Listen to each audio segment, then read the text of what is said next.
Hi guys! Today we are going to learn some useful new words about vegetables and fruits. Are you guys ready? Let's get started. First, let's dive in the vegetables vocabulary.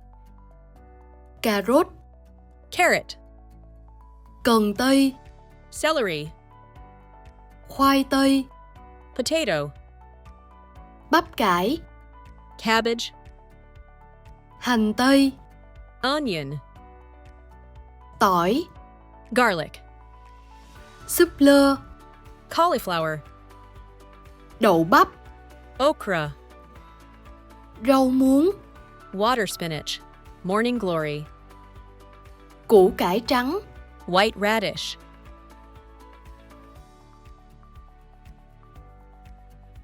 Now let's jump right into fruit vocabulary.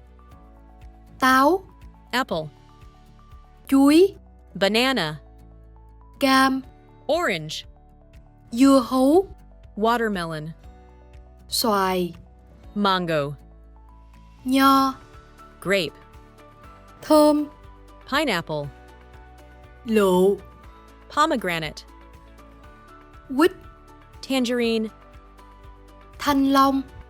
dragon fruit.